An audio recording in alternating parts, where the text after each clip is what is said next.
Hello student, how are you? कैसे हैं आप? मैं हूं आपका अपना मुकेश सर। और डियर स्टूडेंट, आज हम पढ़ने जा रहे हैं क्या चीज़?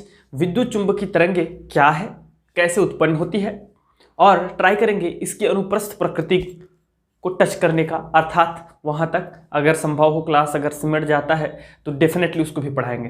तो बेहतरीन क्लास रहने वाला है। यदि आपको प्रीवियस क्लास थोड़ा सा नहीं समझ में आया होगा तो कोई टेंशन नहीं, अभी आपको सब चीज़ें समझ में आ जाएंगी। ठीक है, तो लेट्स स्टार्ट डियर स्टूडेंट। तो क्या है, थोड़ा सा मैं आपको रिवाइज करा देता हूँ, थोड़ा सा, ज़्यादा नहीं। ठीक है, विद्युत चुंबकीय तरंगों के बारे में तो हमने कुछ नहीं पढ़ा। प्रीवियस क्लास में हमने पढ़ा था क्या चीज़? डिस्प्लेसमेंट करंट के बारे में, विस्थापन धारा। ठीक है, मैक्सवेल। तो भैया अभी तक ना पूरा जितना हम लोगों ने 6-7 चैप्टर पढ़ा, ठीक है, पूरा 6-7 चैप्टर पढ़ा प्रत्यावर्ती धारा तक। ओके, तो इसमें यार विद्युत के बारे में पढ़ा हमने, विद्युत क्षेत्र के बारे में पढ़ा हमने, चुंबकीय क्षेत्र के बारे में पढ़ा। इस चैप्टर में इन सभी को समेट दिया गया, और किसके द्वारा? मैक्सवेल के द्वारा। ठीक है, मैक्सवेल ने गाउस का प्रमेय यूज किया, ठीक है, फैराडे यूज किया, लेंज यूज किया, एम्पियर का परिपथी नियम यूज किया, बायो-सेवर्ट किया, सबको यूज कर दिया, एक साथ लेके आ गए। ठीक है, और एक कंसेप्ट पे काम किया। किस कंसेप्ट पे काम किया? कि जिस प्रकार परिवर्तित चुंबकीय क्षेत्र विद्युत क्षेत्र उत्पन्न करता है, परिवर्तित चुंबकीय क्षेत्र विद्युत क्षेत्र उत्पन्न करता है। किसमें हमने देखा था?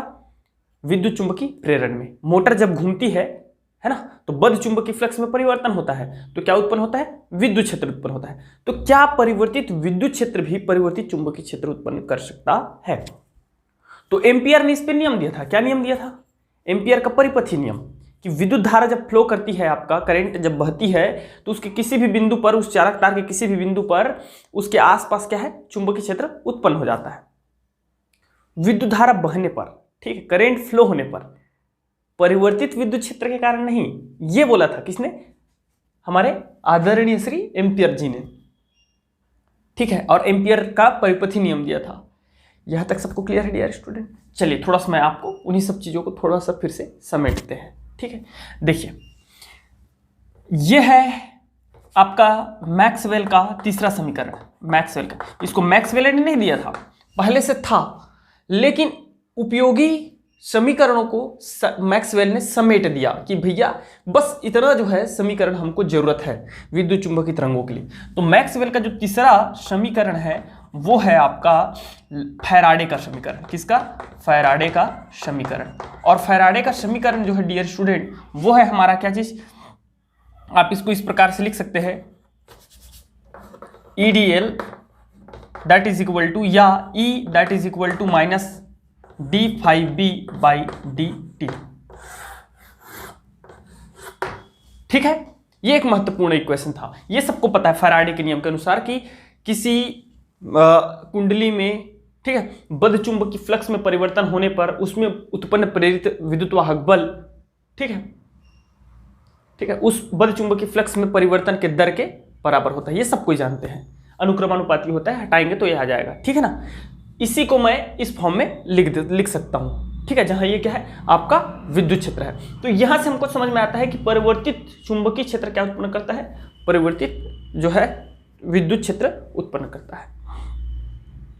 और हमारे आदरणीय श्री कौन, मैं एम्पियर जी बोले थे कि यहाँ अगर कोई धारा फ्लो हो रहा है और यहाँ पे इस किसी बिंदु, अगर पर्टिकुलर हम बिंदु ले लें और इस बिंदु पर चुंबकीय क्षेत्र चुंबकीय क्षेत्र ज्ञात करें, तो वो होता है BDL रेखीय समाकलन, चुंबकीय क्षेत्र का रेखीय समाकलन क्या होता है? μ0 मल्टीप्लाई धारा। तो यहां विद्युत क्षेत्र उत्पन्न नहीं कर रहा है डियर स्टूडेंट, यहां क्या कर रहा है? धारा उत्पन्न कर रहा है। किस चीज को? चुंबकीय क्षेत्र को धारा उत्पन्न कर रहा है।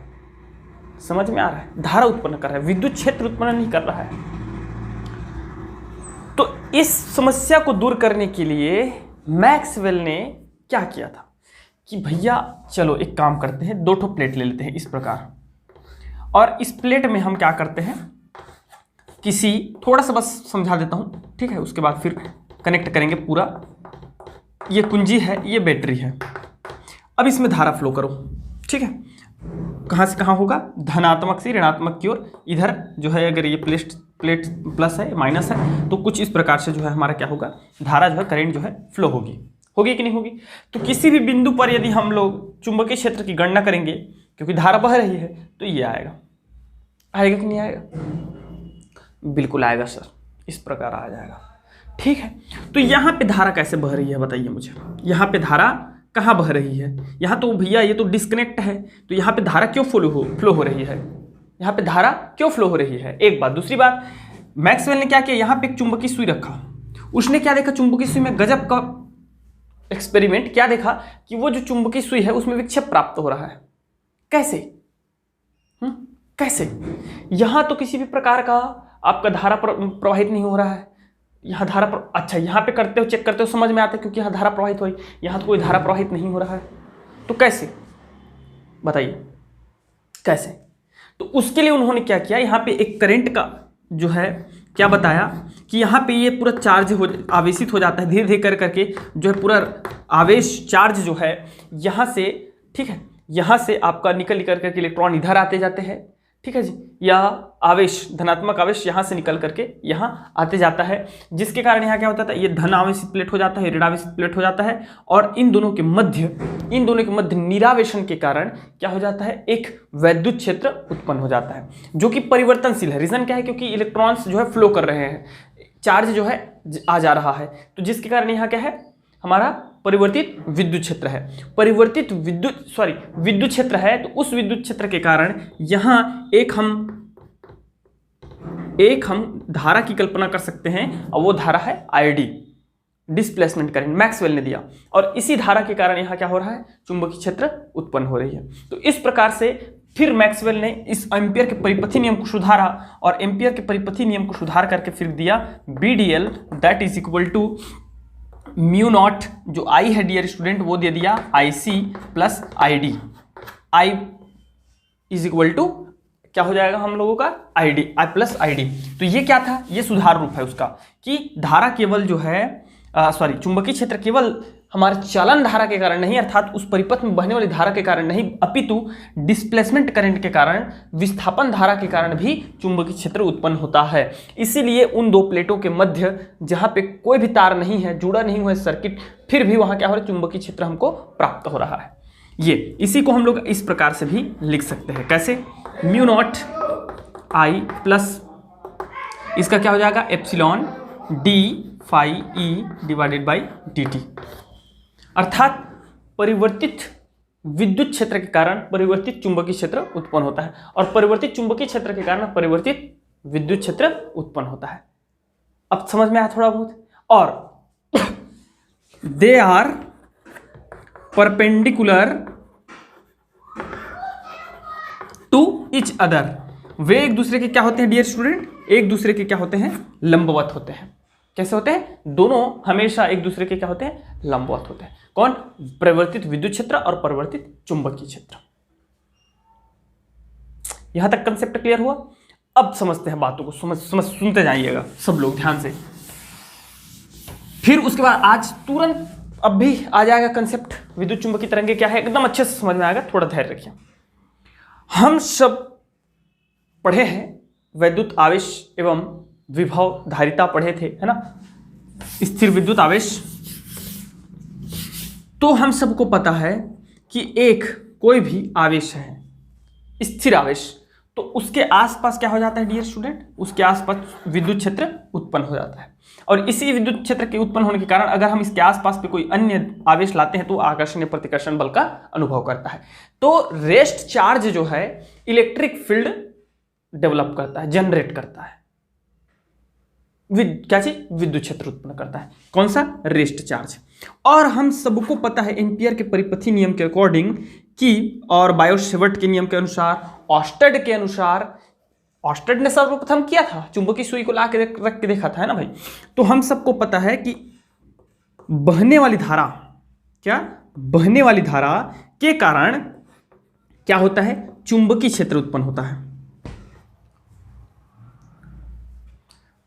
एक जो है बह रही है धारा, ठीक है, एक निश्चित जो है वेग से धारा जो है बह रही गतिमान धारा है उसके कारण चुंबकीय क्षेत्र उत्पन्न होती है, और रेस्ट चार्ज के कारण क्या होती है, विद्युत क्षेत्र उत्पन्न होती है।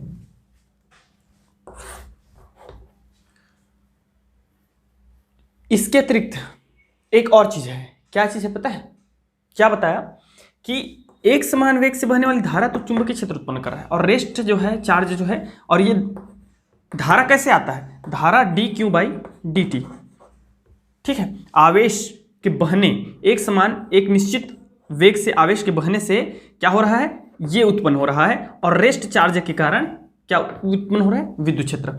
अब मुझे क्या करना है, विद्युत क्षेत्र चुंबकीय क्षेत्र दोनों उत्पन्न करना है। तो वो कैसे होगा बताओ। एक नियत वेग से चल रही आवेश मतलब धारा के कारण चुंबकीय क्षेत्र उत्पन्न हो रहा है कि नहीं, और रेस्ट चार्ज के कारण, स्थिर आवेश के कारण विद्युत क्षेत्र उत्पन्न हो रहा है। अब मुझे दोनों उत्पन्न करना है और वही परिवर्तित, तो वो कैसे उत्पन्न होगा, बढ़िया कंसेप्ट है, कैसे उत्पन्न होगा। तो डियर स्टूडेंट, इसके लिए एक ही वर्ड आता है, एक्सीलरेटेड चार्ज, त्वरित आवेश। त्वरित आवेश के कारण, त्वरित आवेश के कारण, आवेश के कारण क्या उत्पन्न होता है बता दीजिए। त्वरित आवेश के कारण हमारा त्वरित आवेश, त्वरित आवेश का मतलब समझते हो, एक्सीलरेटेड, एक्सीलरेशन है उसमें, त्वरण है, त्वरण मतलब उसके वेग में परिवर्तन हो रहा है, तो उसके कारण क्या उत्पन्न होगा, दोनों के दोनों जो है परिवर्तित चुंबकीय क्षेत्र भी उत्पन्न होगा और परिवर्तित विद्युत क्षेत्र भी उत्पन्न होगा। समझ में आ रहा है, दोनों के दोनों उत्पन्न होंगे। जैसे ये देखिए, एक कोई हमारा जो चार्ज है, सपोज करो एक चार्ज है, सपोज चार्ज है ये, ठीक है, ये चार्ज है, या एक बॉल है, और बॉल को आपने क्या किया, यहां से एक निश्चित स्पीड में यहां पे आपने क्या किया, इसको चार्ज मान लीजिए, ठीक है, यहां पे टकराया। अब ये क्या होगा, इधर जाके टकराएगा, इधर जाके टकराएगा, इधर जाके टकराएगा, इधर जाके टकराएगा, इधर जाके टकराएगा। समझ में आ रहा है, और निरंतर इसी प्रकार क्या होगा, चलता रहेगा। तो हो क्या रहा है डियर स्टूडेंट, ये देखिए, यहां इसका जो वेग है, वेलोसिटी है, वो 0 है, रेस्ट में है, क्योंकि टाइम t = 0 है, तो देन v = also 0 है यार। अब ये क्या हुआ, हम इसको एक निश्चित गति से, वेग से इसको क्या के, ठीक है, तो यहां पे क्या हो गया, इसका वेग जो है मैक्सिमम हो गया, इसकी वेलोसिटी क्या हो गई, मैक्सिमम हो गई।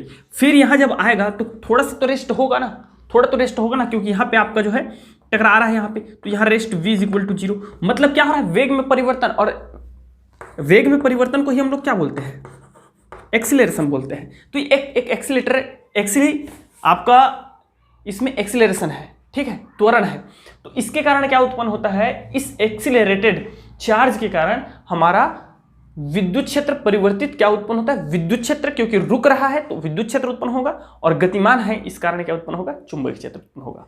तो ये दोनों के दोनों उत्पन्न होते हैं। तब जाके मैक्सवेल ने कहा, सिर्फ कल्पना किया, भविष्यवाणी की, बताया, किया नहीं, उन्होंने कुछ नहीं किया, उत्पन्न नहीं किया, उन्होंने बताया कि परिवर्तित विद्युत क्षेत्र परिवर्तित चुंबकीय क्षेत्र उत्पन्न करता है, और परिवर्तित चुंबकीय क्षेत्र परिवर्तित विद्युत क्षेत्र उत्पन्न करता है, और ये दोनों एक दूसरे के अभिलंबवत होते हैं, तथा इनके अध्यारोपण से जो तरंग उत्पन्न होती है उसे हम विद्युत चुंबकीय तरंगे कहते हैं। किसने भविष्यवाणी कर दी, मैक्सवेल ने, प्रयोग नहीं किया, मैक्सवेल ने क्या किया, भविष्यवाणी कर दी, ठीक है। और जब इन्होंने भविष्यवाणी की तो इनका जो अब आता है हमारा क्या चीज, विद्युत चुंबकीय तरंगे, विद्युत चुंबकीय तरंगे। तो ये विद्युत चुंबकीय तरंगे कैसे होती है डियर स्टूडेंट, ये सुनिए, या पहले हम इसका उत्पादन बता दें आपको। 2 तरीके से उत्पादित किया जा सकता है, ध्यान से सुनिएगा। एक तो हर्ट्ज करेंगे, हेनरिक हर्ट्ज के प्रयोगशाला विधि द्वारा हम इसका उत्पादन करेंगे। एक होता है, इससे पहले मैं आपको पढ़ाया हूं, अध्याय नंबर आई थिंक 7 में पढ़ाया हूं, ठीक है, प्रत्यावर्ती धारा में, एलसी दोलन, जा करके देखिएगा थोड़ा सा, एलसी दोलन पढ़े हैं, ठीक है। एलसी दोलन क्या है, सी संधारित्र, एल प्रेरकत्व। उसमें हुआ क्या था ये सुनो, उसमें हुआ क्या था ये सुनिए आप, या सीधा सीधा हम लोग हर्ज का प्रयोग देख लेते हैं, ठीक है, इसको छोड़ते हैं, हर्ज का प्रयोग देख लेते हैं। उसके बाद फिर हम लोग जो है विद्युत चुंबकीय तरंगे क्या है वो देख लेंगे। समझ में आ रहा है? चलिए ठीक।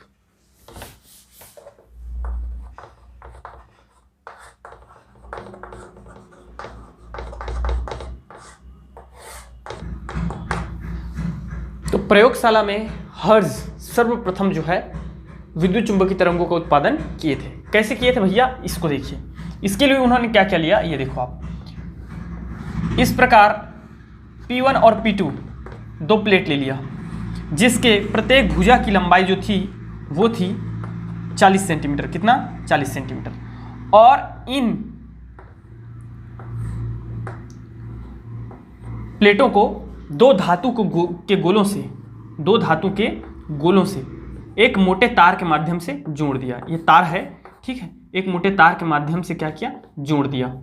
इस प्रकार से जोड़ दिया। ठीक है, समझ में आ रहा है? इस एक तार के माध्यम से जोड़ दिया किस, और इन धातु गोलों का नाम क्या है? H1 H2।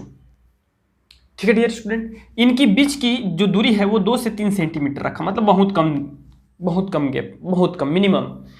और इस धातु के गोलों का संबंध किससे कर दिया गया? एक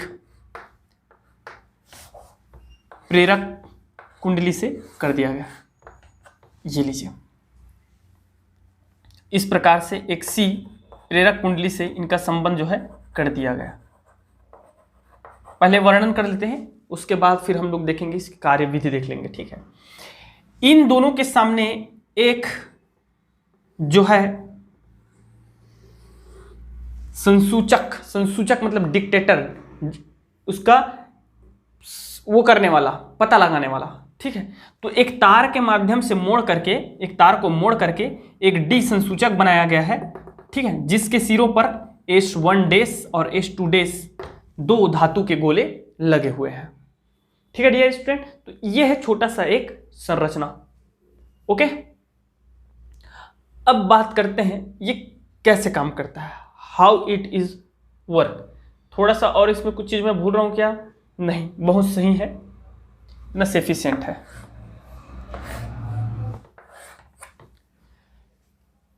इस जो दिख रहा है आपको, अब इसका व्याख्या सुनिए, कार्यविधि। ये जो प्रेरक कुंडली है, इसके माध्यम से इस जो धातु के जो गोले दिख रहे हैं आपको, ठीक है, इनके मध्य उच्च विभवांतर लगाया जाता है, हाई वोल्टेज।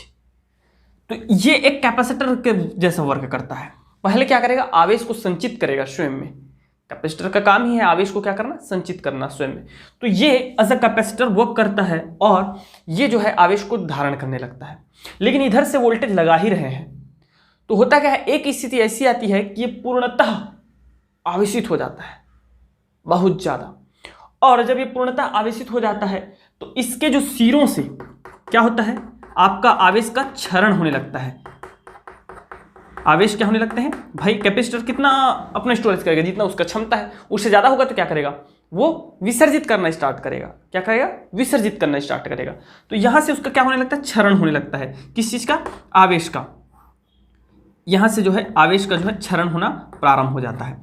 और जब ये आवेश हाई वोल्टेज हो जाता है डियर स्टूडेंट, तो यहाँ के जो वायु है वो हो जाता है आयनित।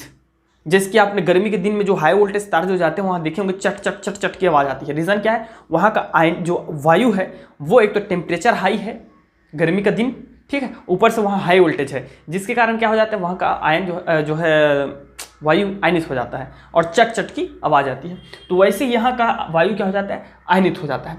और चूंकि अब क्या होता है, यहाँ का जो चार्ज होता है आवेश वो नीचे आने लगता है और नीचे का चार्ज ऊपर जाने लगता है, मतलब दोलन करने लगता है। क्या चीज? चार्ज। आवेश जो है क्या करने लगता है? दोलन करने लगता है, जिसके कारण ये जो आयनित हमारा वायु है वहां भी क्या होने लगता है? दोलन होने लगता है। और इस प्रकार से दोलन के कारण क्या उत्पन्न हो जाएगा? विद्युत चुंबकीय क्षेत्र उत्पन्न हो जाएगा। ठीक है, परिवर्तित विद्युत क्षेत्र रेस्ट चार्ज के कारण और परिवर्तित चुंबकीय क्षेत्र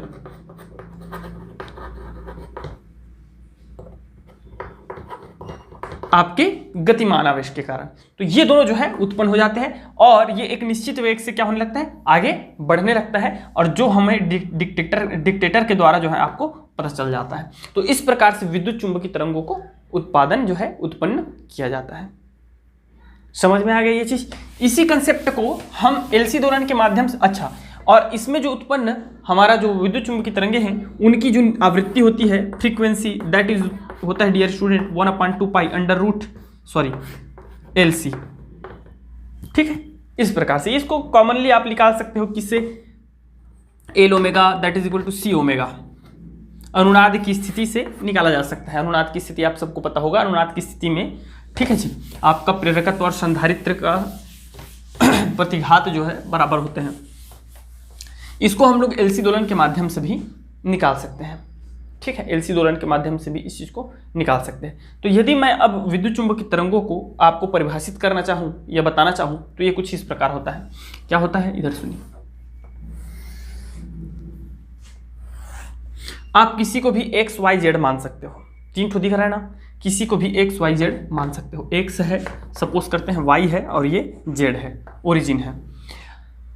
होता क्या है डियर स्टूडेंट, जो हमारा विद्युत क्षेत्र है उत्पन्न होता है, ठीक है, तो विद्युत क्षेत्र जो उत्पन्न होता है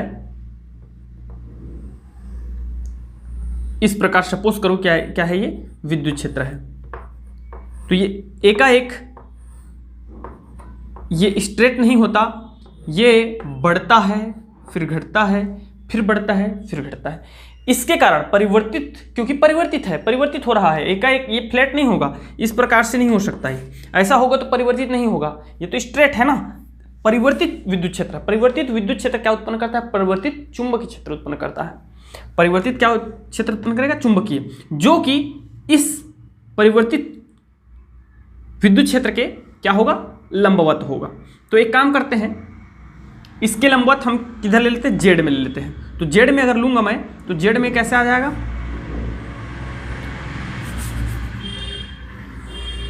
कुछ इस प्रकार। ये क्या है हमारा, जेड एक्सिस में, देख लीजिए आप थोड़ा ध्यान से देखेंगे। ठीक है, क्या चीज है ये, चुंबकीय क्षेत्र है, परिवर्तित चुंबकीय क्षेत्र। अब क्या करेगा, ये परिवर्तित चुंबकीय क्षेत्र फिर से क्या उत्पन्न करेगा, परिवर्तित विद्युत क्षेत्र करेगा। और वो जो है लेंज के नियम के अनुसार, लेंज का नियम क्या है, फैराडे का नियम फिर लेंज का नियम, प्रत्यावर्ती धारा, सबसे पहले फैराडे का नियम फिर लेंज का नियम। तो लेंज का नियम क्या कहता है, यदि कोई प्रत्यावर्ती या परिवर्तित विद्युत वाहक बल उत्पन्न होता है या प्रत्यावर्ती विद्युत जो है धारा उत्पन्न होती है, तो उस कारण का विरोध करती है जिसके कारण वो स्वयं उत्पन्न हुई है। तो ये जो है चुंबकीय क्षेत्र विद्युत परिवर्तित विद्युत क्षेत्र के कारण उत्पन्न हुई है, तो इस कारण का विरोध करेगी जिसके कारण ये उत्पन्न हुई है। ठीक है, तो इसके कारण फिर से हमारा उत्पन्न होगा, लेकिन ये क्या करेगा, उस रीजन का विरोध करेगा, मतलब इसके उल्टा दिशा में, विपरीत दिशा में, इस प्रकार। ये लीजिए, तो ये हो गया हमारा फिर से क्या चीज, विद्युत क्षेत्र। अब इस विद्युत क्षेत्र के कारण फिर से क्या उत्पन्न होगा, चुंबकीय क्षेत्र उत्पन्न होगा। तो ये कुछ हो जाएगा हम लोगों का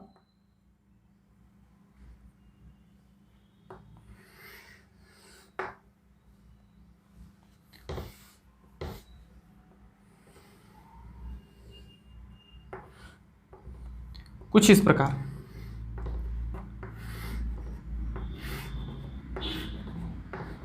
इस प्रकार। और डियर स्टूडेंट ये क्या होगा, इसी प्रकार आगे बढ़ते बढ़ते ये चलने लगेगा। फिर से हमारा इस प्रकार, अच्छा इधर आ जाएगा,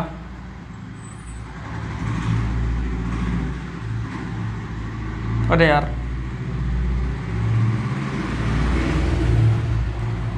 ज़्यादा ही इधर बना दिया हूं मैं।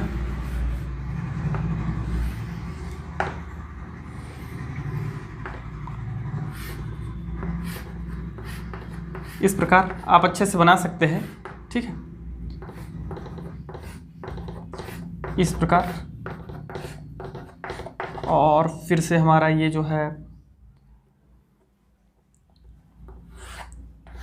इस प्रकार ये आगे बढ़ते जाएगा। ठीक है, इसको देख के आप अच्छे से थोड़ा सा देख लीजिएगा, बना लीजिएगा। तो इस बात का ध्यान रखेंगे, क्या चीज़, कि हमेशा जो विद्युत परिवर्तित विद्युत क्षेत्र है और परिवर्तित हमारा जो चुंबकीय क्षेत्र है, ये हमेशा एक दूसरे के क्या होते हैं, परपेंडिकुलर होते हैं, हमेशा क्या होते हैं, एक दूसरे के लंबवत होते हैं। अब ये जरूरी नहीं है कि कौन से एक्सिस में है, ये कोई कंपलसरी नहीं है यार। आप एक्स एक्सिस में, वाई एक्सिस में, जेड एक्सिस में, किसी में भी रखिए, लेकिन ये कुछ इस प्रकार होते हैं।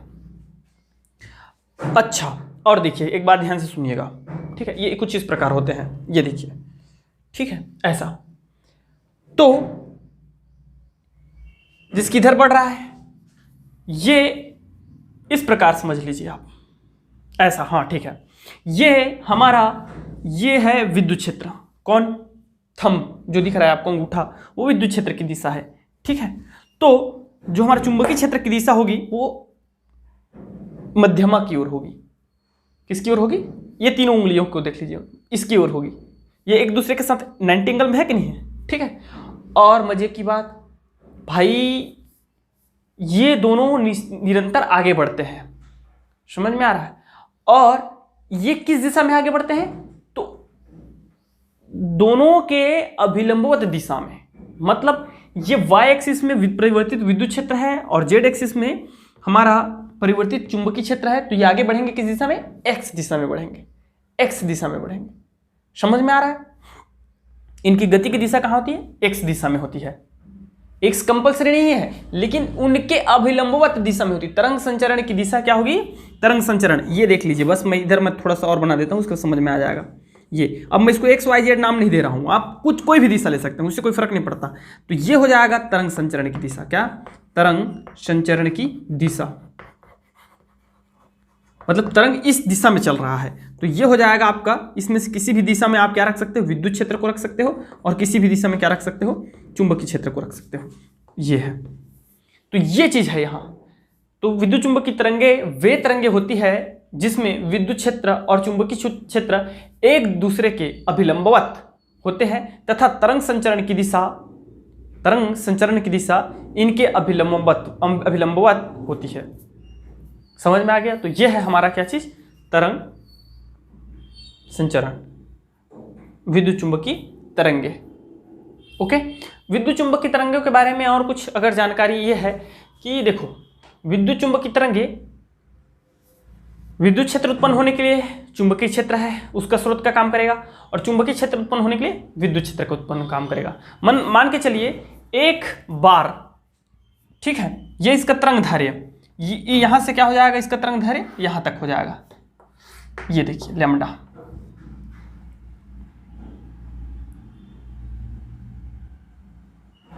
ठीक है, यहां तक। तो एक बार यदि चुंबकीय क्षेत्र उत्पन्न हो गया या विद्युत क्षेत्र उत्पन्न हो गया, एक बार एक्सीलरेशन से, आवेश के एक्सीलरेशन से आपका एक बार यदि क्या उत्पन्न हो गया, इस प्रकार विद्युत क्षेत्र उत्पन्न हो गया, तो इसके कारण हमारा चुंबकीय क्षेत्र उत्पन्न हो जाएगा। अब इस चुंबकीय क्षेत्र के कारण ये विद्युत क्षेत्र उत्पन्न हो गया, ठीक है। ये देखो ना जी, बस इसको मैं इस प्रकार से कर देता हूं। तो फिर क्या होगा, इसके कारण अब अगेन हमारा क्या होगा, इस प्रकार विद्युत क्षेत्र उत्पन्न होगा, फिर चुंबकीय क्षेत्र उत्पन्न होगा, फिर विद्युत क्षेत्र उत्पन्न होगा, फिर चुंबकीय क्षेत्र उत्पन्न होगा, और ये जो है आगे निरंतर बढ़ती जाएगी। मतलब इनको पुनः जो है एनर्जी देने की आवश्यकता नहीं है, एक बार बस, ठीक है, ऐसा। लेकिन हाँ, यदि आप कोई बैटरी वगैरह, जिसकी यहाँ पे हम लोग यूज किए थे अभी, एलसी दोलन में क्या यूज करते हैं बता दो भाई, एलसी दोलन को देख लेते हैं थोड़ा सा। एलसी दोलन इस प्रकार एक बैटरी लगाते हैं, यहाँ पे कुंजी, 3 ठो कुंजी लगा देते हैं इस प्रकार से, है ना, ये बैटरी है इस प्रकार से। तो एलसी दोलन में होता क्या था, ये बैटरी ना भाई, बैटरी में सबसे पहले हम जब कुंजी, इसको अगर मान लो सपोज जोड़ते हैं, ये वाला कुंजी को जोड़ देते हैं, तो ये क्या होगा, सबसे पहले हमारा जो संधारित्र है वो क्या हो जाएगा, पूर्णतः आवेशित हो जाएगा। इसके आवेशन के पश्चात ये पूर्णतः आवेशित हो गया, ठीक है। अब इसको हम लोग हटा करके किस में जोड़ देते हैं, इसमें जोड़ देते हैं, मतलब बैटरी से अब कुछ नहीं ले रहे हैं, अब इसको जोड़ दिए। तो इसको जब जोड़ेंगे तो क्या होगा डियर स्टूडेंट, अब यहाँ से जो है इसका निरावेशन होने लगेगा, मतलब आवेश चार्ज जो है कहाँ चलने लगेगा, इस कुंडली की ओर चलने लगेगी, कुंडली की ओर। तो यहाँ क्या उत्पन्न होगा, यहाँ क्या उत्पन्न होगा, परिवर्तित विद्युत क्षेत्र उत्पन्न होगा कि नहीं, क्योंकि रेस्ट चार्ज है। परिवर्तित क्या उत्पन्न होगा, विद्युत क्षेत्र उत्पन्न होगा, और इसके कारण विद्युत क्षेत्र उत्पन्न होगा, परिवर्तित नहीं, विद्युत क्षेत्र उत्पन्न होगा। लेकिन जैसे ये चार्ज जो इधर चलने लगेगा, चार्ज धीरे धीरे चलने लगेगा, तो परिवर्तन होगा, तो इसके कारण परिवर्तित विद्युत क्षेत्र हो गया। और यहाँ कुंडली क्या उत्पन्न करेगा, चुंबकीय क्षेत्र उत्पन्न करेगा।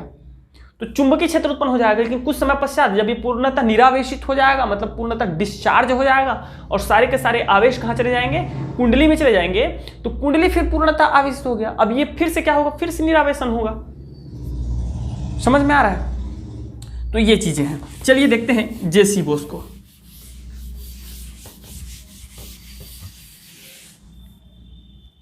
कौन है जेसी बोस? इन्होंने क्या किया? जगदीश चंद्र बसु भी बोलते हैं, जगदीश चंद्र बोस भी बोलते हैं, हमारे भारतीय वैज्ञानिक, इन्होंने भी इस पर जो है महत्वपूर्ण योगदान दिया।